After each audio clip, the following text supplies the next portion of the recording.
Assalamualaikum warahmatullahi wabarakatuh. Sebelumnya perkenalkan, nama saya Maita Frin Kanaji, nomor absen 13 dari kelas 3 FKKM. Di sini saya akan menjelaskan bagaimana prosedur audit mengenai beban pokok penjualan. Yang pertama, sebelumnya perkenalkan, saya Maita Kanaji sebagai junior auditor dan pada kesempatan kali ini saya sebagai junior auditor akan mengaudit akun beban pokok penjualan. Di sini penjelasannya mencakup gambaran umum akun yang diaudit, informasi dan bukti audit yang tersedia, prosedur audit yang diterapkan, serta tahapan pemeriksaan yang telah saya lakukan hingga penyusunan kertas kerja. Dan tujuan dari presentasi ini memberikan pemahaman yang jelas, ringkas kepada manajer audit mengenai proses dan hasil pekerjaan audit yang telah diselesaikan. Di sini rekening yang diaudit ada rekening pembelian, yang kedua ada potongan pembelian, yang ketiga ongkos angkut, yang keempat adalah retur pembelian. Selanjutnya untuk prosedur kertas kerja utama sebelumnya untuk beban pokok penjualan ini akan terdapat 3 kertas kerja. Yang pertama untuk kertas kerja utama, di sini untuk indeks akan diberi huruf J. Dan judul kertas kerjanya akan diberikan judul beban pokok penjualan. Kemudian untuk kolom keterangan akan diisi dengan rekening audit yang ada 4 yang sudah saya jelaskan sebelumnya. Yang kedua untuk kolom referensi diisi dengan indeks masing-masing untuk setiap rekening.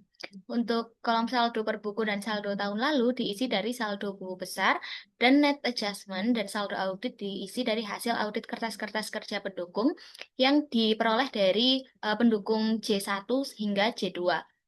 Dan nanti akan kita lengkapi dengan tick mark untuk menandakan untuk hasil-hasil perhitungan ini diperoleh dari mana. Dan nantinya penjelasan ini akan disesuaikan dengan prosedur yang sudah diterapkan. Selanjutnya adalah proses kertas kerja pendukung. Untuk yang pertama, kertas kerja pendukung yang pertama akan kita berikan indeks J1. Untuk langkah-langkah pengerjaannya, kita akan menulis judul kertas kerja, yaitu beban pokok penjualan. Lalu yang kedua, kita akan menyusun perhitungan ke bawah.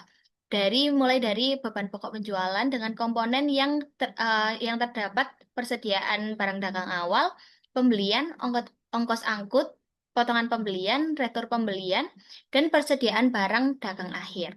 Kemudian, ketika kita menerapkan proses audit, kalkulasi di atas merupakan beban pokok penjualan saldo audit. Kemudian kita akan membandingkan beban pokok penjualan dari saldo buku besar perusahaan. Nah, jika terjadi selisih, maka kita akan melakukan analisis dan mengusulkan jurnal penyesuaiannya.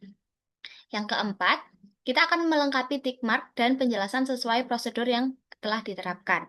Yang kelima, hasil dari kertas kerja utama akan diisikan ke kertas kerja laba rugi dan memberikan indeks silang pada kertas kerja laba rugi. Lalu kita akan memberikan paraf dan tanggal sesuai pengerjaannya.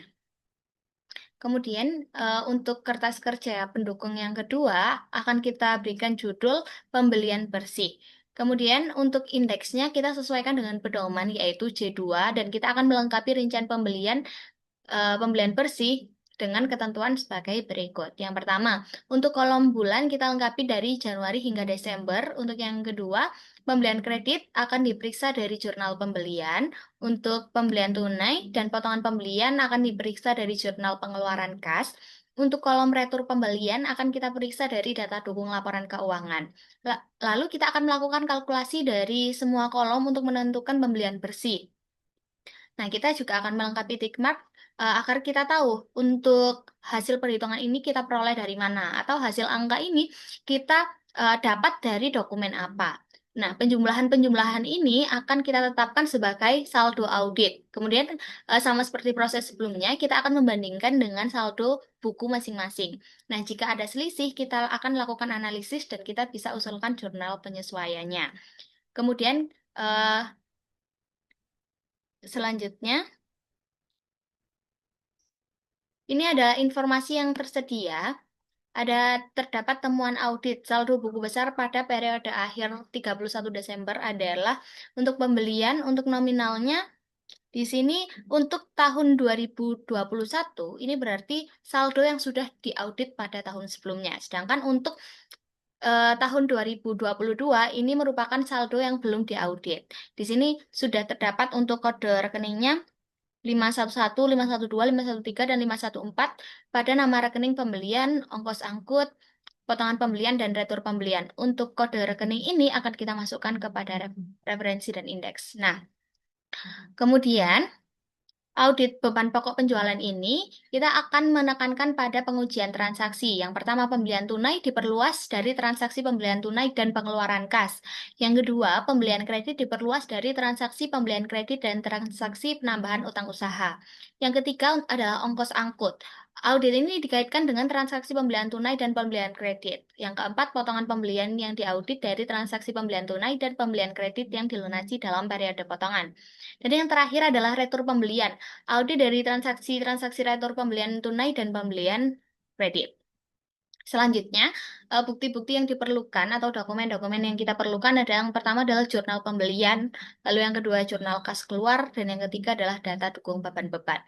Yang di sini saya sudah melampirkan untuk dokumen terkait. Yang pertama adalah dokumen pembelian. Di sini artinya dokumen pembelian ini merupakan pembelian secara kredit. Sedangkan bagaimana jika terdapat pembelian secara tunai?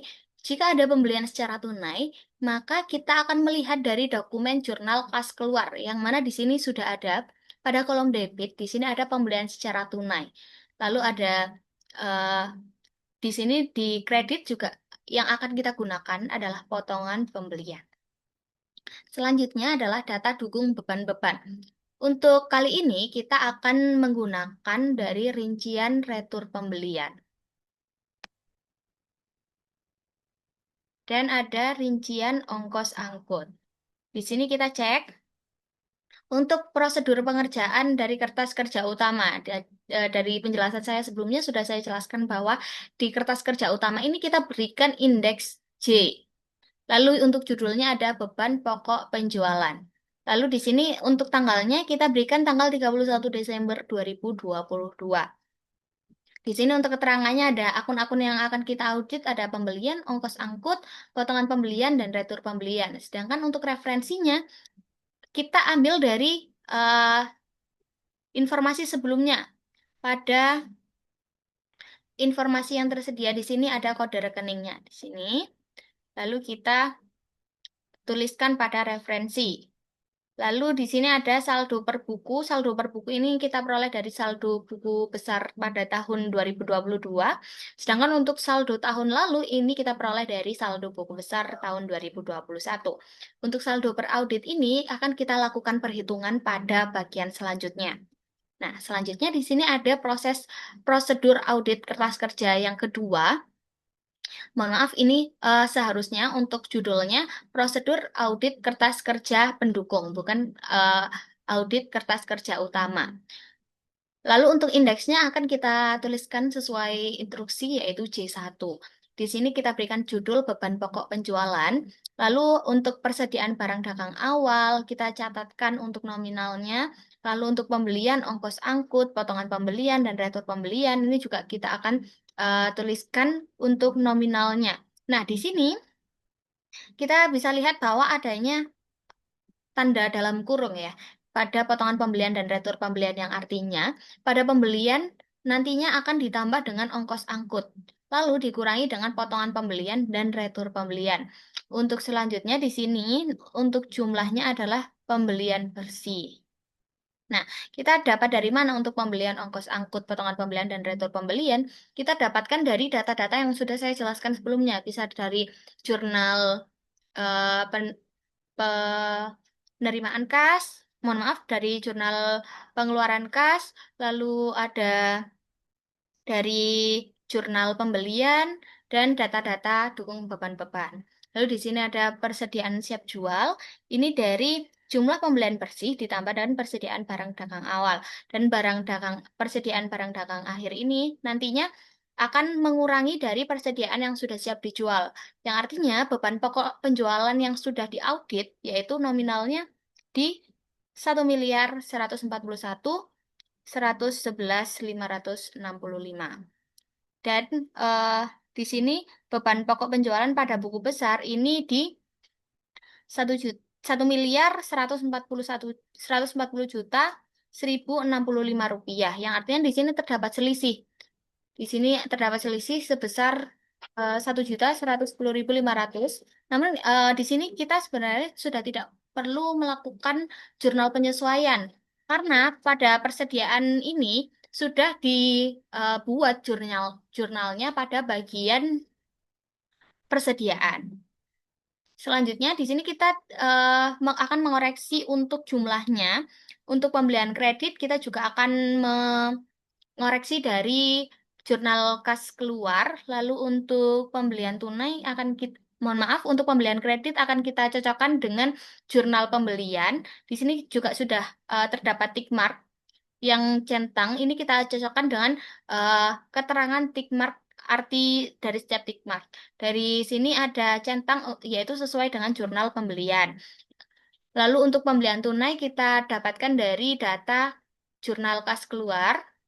Retur pembelian kita dapatkan dari data dukung beban. Lalu untuk potongan pembelian, mohon maaf, untuk retur pembelian ini kita dapatkan dari jurnal kas keluar. Lalu untuk potongan pembeli, mohon maaf, untuk retur pembelian ini kita dapatkan dari data dukung beban. Lalu untuk potongan pembelian kita dapatkan dari jurnal kas keluar. Dan ongkos angkut kita juga dapatkan dari data dukung beban-beban. Lalu pembelian bersih ini hasil akumulasi dari pembelian kredit ditambah pembelian tunai dikurangi retur pembelian, dikurangi potongan pembelian dan ditambah dengan ongkos angkut. Diperoleh seperti ini. Maka kita cocokkan dengan jumlah-jumlahnya ini dengan saldo buku besar. Dan untuk selisihnya, kebetulan di sini untuk jumlahnya semua sama sehingga tidak ada selisihnya. Nah, kita cek kembali ke kertas kerja utama. Di sini untuk saldo per auditnya, di sini sama dengan saldo per buku, sehingga tidak perlu dibuat net adjustment. Baik, sekian penjelasan dari saya. Kurang lebihnya mohon maaf. Wassalamualaikum warahmatullahi wabarakatuh.